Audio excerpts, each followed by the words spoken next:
আপনারা কি বড়লোকের মাছের বাজার দেখেছেন কখনো? না দেখে থাকলে এক্ষুনি দেখে নিন। ঈদের ৩-৪ দিন পরে সেই দিন আমি গিয়েছিলাম নঙ্গরে। সেখানে গিয়ে আমি যা দেখলাম, এইখানে না গিয়ে বাসায় বসে থাকলেও ভালো হতো। যেখানে 5 স্টারই মাছের বাজার হয়ে গিয়েছে, আর সেইখানে এগুলো তো কিছুই নয়। ঢাকার প্রত্যেকটা রেস্টুরেন্টে এত পরিমাণের ভিড় আর জ্যাম। তো নিচতলা লিফট থেকে শুরু হয়েছিল এই জ্যাম। তারপর রুফটপে ওঠার পর পর্যন্ত দেখছিলাম এত পরিমাণের জ্যাম, আর একটা সিটও খালি ছিল না। আমার তো গিয়ে মনে হলো যে আমি এখন এসে খুবই ভুল করেছি। আরো 10 থেকে 15 দিন পরে ঘুরতে গেলে হয়তোবা ভালো হতো। না জানি ঈদের দিন কতটা ভিড় হয়েছিল। মানুষের ভিড়ের কারণে দাঁড়ানোর সুযোগই পাচ্ছিলাম না।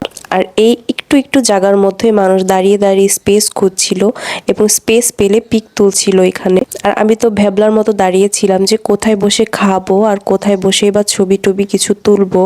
দেখুন, কোনো জায়গায় কোনো সিটই ফাঁকা ছিল না, আর যেটা ফাঁকা হবে ওইটা হচ্ছে রিজার্ভ হয়ে যাচ্ছিল। একটা টেবিলের মধ্যে 2টা থেকে 3টা পরিমাণে রিজার্ভ ছিল, তারপর হচ্ছে অন্য কেউ রিজার্ভ করতে পারবে। আমরাও সেম এইভাবে রিজার্ভেশন দিয়েছিলাম। 3 জন উঠে খেয়ে যাবার পর হচ্ছে আমরা সিরিয়াল পেয়েছি, আর এতক্ষণ হচ্ছে আমাদেরকে দাঁড়িয়ে বসে সময় কাটাতে হয়েছে। যেমন ভিড় ছিল তাদের ভিতরে, ঠিক তেমনই ভিড় ছিল রুফটপে, বাহিরে, আদার সাইডে। মেয়েরা চিপায় চাপায় যেখানে পেরেছে সেইখানে হচ্ছে দাঁড়িয়ে দাঁড়িয়ে ছবি তুলছিল।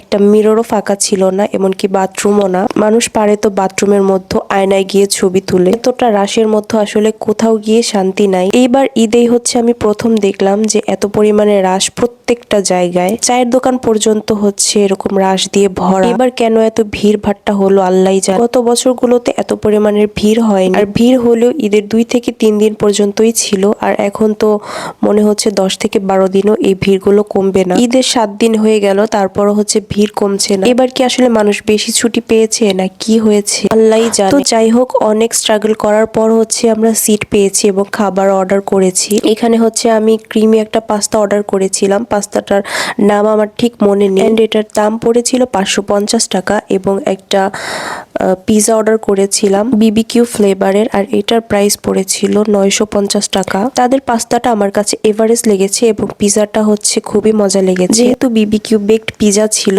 সেই হিসেবে অনেক বেশি টেস্ট লেগেছে। কারণ এই ফ্লেভারের পিজা আমি অ্যাভেলেবেল খাই না, অনেকদিন পরে ট্রাই করলাম। তাদের পাস্তাটা নিয়ে আমি অনেক বেশি ডিসঅ্যাপয়েন্টেড। যাই হোক, এখানে হচ্ছে আমি আমার চুড়িগুলোকে নাড়াচ্ছিলাম। আমাদের কপালটা ভালো ছিল যে আমরা তাড়াতাড়ি খেয়ে উঠতে পেরেছি। আমাদের পরে যাদের রিজার্ভেশন ছিল তারাও এখানে ঠিক বসেছে, আর কারেন্টটা চলে গিয়েছে। তাদের জেনারেটরের ব্যবস্থা ছিল কিনা আমি জানি না, কিন্তু তারা হচ্ছে সবাইকে একটা করে লণ্ঠন দিয়েছিল, যেটা দিয়ে প্রত্যেকটা টেবিল আলোকিত করছিল তারা। তখনই হচ্ছে আমরা বের হয়ে গিয়েছি, কারণ এইখানে থেকে আর লাভ নেই।